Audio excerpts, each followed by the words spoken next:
Hello friends, नमस्कार। As we know, we are studying about the connective tissue. जैसा कि आप जानते हैं कि हम स्टडी कर रहे थे कनेक्टिव टिश्यूज़ की, मतलब टिश्यूज़ की स्टडी कर रहे थे, जिसमें टिश्यूज़ की स्टडी करते हुए epithelial, muscle and connective tissues की स्टडी करें। कनेक्टिव टिश्यूज़ के हमें 4 पार्ट मिले: areolar, loose and dense, tendon and ligament, उसके एडिपोज, स्केलेटल, और फ्लूइड में हम ब्लड की स्टडी कर चुके थे 7A पार्ट में। Now we are studying about the lymph. 7B part, इसका हम लिम्फ की स्टडी करते हैं। अब आपके साथ साथ हम भी स्टडी करते हैं। चलिए देखते हैं। लिम्फ की स्टडी करने के लिए अभी यहाँ पर हम इसका ओवरव्यू ले लेते हैं। लिम्फ का ओवरव्यू, इसकी थॉरोली स्टडी का हम करेंगे लिम्फेटिक सिस्टम में। ओके, तो ये लिम्फ होता क्या है ये स्टडी कर ले रहे हैं हम। बाकी इसके कंपोनेंट्स कितने हैं, क्या क्या है इसमें, इसका एक हल्का सा ओवरव्यू ले लेते हैं। बाकी जितना भी रहेगा वो फिर आगे स्टडी करेंगे।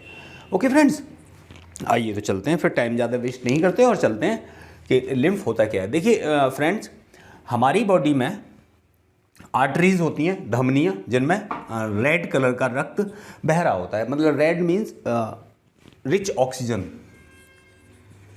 Rich oxygen. ठीक है, हार्ट से ये प्रेस करके आया हुआ होता है, तो इसका प्रेशर भी थोड़ा हाई होता है, हाई प्रेशर पे होता है ये। ठीक है, क्लियर।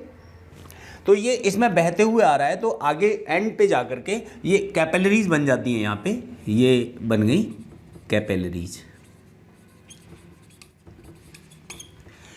जो बड़ी धमनियाँ हैं, जो आर्टरीज हैं, वो छोटी छोटी धमनियों में डिवाइड हो जाती हैं, तो ये कैपिलरी बाल समान संरचनाएं हो जाती हैं। कैपिलरी का मतलब बाल, केशिका, केशिका के समान, केश मन बालों के समान बिल्कुल पतली पतली धमनियां बन जाती हैं। ये आगे चल करके यहाँ पर एक धमनियों से फिर वेन्स बनती हैं। तो यहाँ पर जो ब्लड आ करके वो यहाँ से, एक्चुअली होता क्या है कि ये ब्लड सेल्स को जाता है, ये मान लीजिए सेल्स हैं, तो वहाँ पर इसका जो माइटोकॉन्ड्रिया के साथ रिएक्शन होता है, in presence of the oxygen, जो भी न्यूट्रिएंट्स जाते हैं, मेटाबॉलिज्म हो करके फिर उसमें कार्बन डाइऑक्साइड मिक्स हो करके फिर ये इसमें मिलने लगता है, और ये मिल करके यहाँ पे वापस हो जाता है। ठीक है, ओवरव्यू सिर्फ। तो ये मैं अभी बात कर रहा था कि वेन्स की बात समझ आ रही। आर्टरीज से कैपिलरीज बनी और कैपिलरीज से वेन्स बननी है, तो उन कैपिलरीज में उनसे सेल्स तक ब्लड गया और वहाँ से रिएक्ट होकर के फिर वापस आ गया इनमें। लेकिन होता कुछ ऐसा है कि इन कैपिलरीज पे ज़्यादा प्रेशर होने, आर्टरीज में ज़्यादा प्रेशर होने की वजह से इन कैपिलरीज पे, मतलब जस्ट ऐसे आदि कैपिलरीज मान लीजिए इधर की, इनमें ज़्यादा प्रेशर होने की वजह से, और सिंगल लेयर की ये कैपिलरीज होती हैं, एपिथेलियल सेल की सिंगल लेयर की कैपिलरीज होती हैं, इसकी वजह से यहाँ से कुछ फ्लूइड लीक कर जाता है, और लीक करके ये यहाँ आ जाता है। इसमें आरबीसीज नहीं होते। ये जो फ्लूइड आया हुआ है, इसे हम, इस फ्लूइड को इंटरस्टिशियल फ्लूइड कहते हैं। इसमें आरबीसी नहीं होते। इंटरस्टिशियल फ्लूइड, इंटरस्टिशियल फ्लूइड कहते हैं इसे, और इसमें आरबीसी नहीं होते। तो ये यहाँ पे आ जाता है। इसका मतलब ये जो होता है ये कलरलेस होता है, कलरलेस होता है। आरबीसी इसमें होते नहीं है, इसमें आरबीसी होते हैं।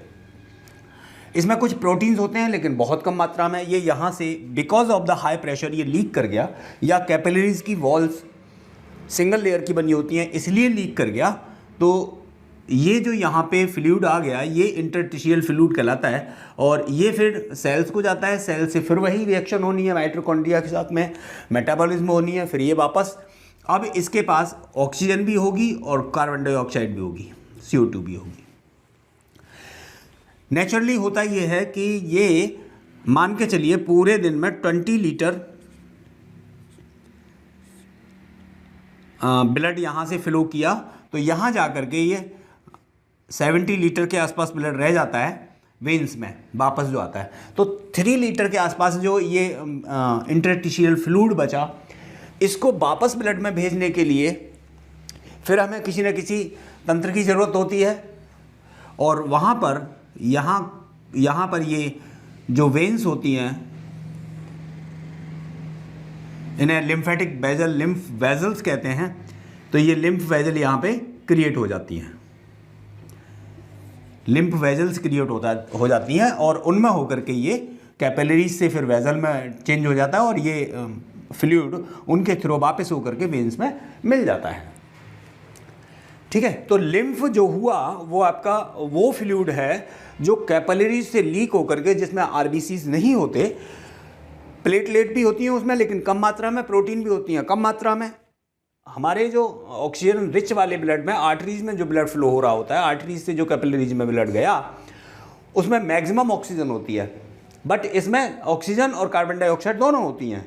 ठीक है, इसके बाद वो वेन्स में जो डीऑक्सीजनेटेड ब्लड आया है वेन्स में, यहाँ से ऑक्सीजन यूज़ हो गई, उसके बाद जो ब्लड आया है वेन्स में वो आगे चला गया हार्ट की तरफ। अब ये फ्लूइड चूँकि ये 20 लीटर के आसपास था, ये 17 लीटर ब्लड वेन्स में गया, तो ये 3 लीटर आपका जो फ्लूइड बचा, इंटरस्टिशियल फ्लूइड बोलते हैं, इंटरस्टिशियल फ्लूइड बोलते हैं इसे, इंटरस्टिशियल फ्लूइड बोलते हैं इसे। ये फ्लूइड को वापस करने के लिए एक लिम्फ नाम की वेजल, और जैसे ही ये फ्लूइड इन लिम्फ वेजल से होकर के वापस होता है तब हम इस फ्लूइड को ही लिम्फ कहने लगते हैं, फिर हम इसका नाम लिम्फ रख देते हैं। तो lymph is a leaked fluid from the arteries which will not return to the veins, जो वापस वेन्स में नहीं आता है। उसके लिए फिर एक अलग से सिस्टम प्रोवाइड है, लिम्फ वेजल होती हैं उसमें होकर के वो कैपिलरीज टू लिम्फ वेजल जाता है और फिर वो हार्ट में जाकर के या वेन्स में, हार्ट के पास वेन्स में जाकर के मिल जाता है, जिससे कि वो वॉल्यूम जो 3 लीटर का लॉस हुआ था वो पूरा हो जाता है। तो ये लिम्फ होता है, lymph is a leaked fluid, इसे इंटरस्टिशियल फ्लूइड भी कहते हैं और इसी को हम लिम्फ भी कहते हैं। इसमें आरबीसीज नहीं होते और इसमें लिम्फोसाइट्स बहुत ज़्यादा मात्रा में होते हैं, ऑक्सीजन कार्बन डाइऑक्साइड दोनों होते हैं, इसमें प्लेटलेट भी होते हैं। लिम्फोसाइट होने की वजह से ये हमारे सुरक्षा तंत्र, यानी हमारे लिए एक सुरक्षा तंत्र का कार्य करता है। ओके फ्रेंड्स, अभी हमें सिर्फ इतना ही यहाँ पे स्टडी करना था, इसके बाद इसकी थोरोली स्टडी हम करेंगे लिम्फेटिक सिस्टम में। तो इसके आगे वाला जो पोर्शन आ रहा है वो रहेगा आपका 8 नंबर पे, नर्वस टिश्यूज़ की हम स्टडी 8 नंबर पे करेंगे।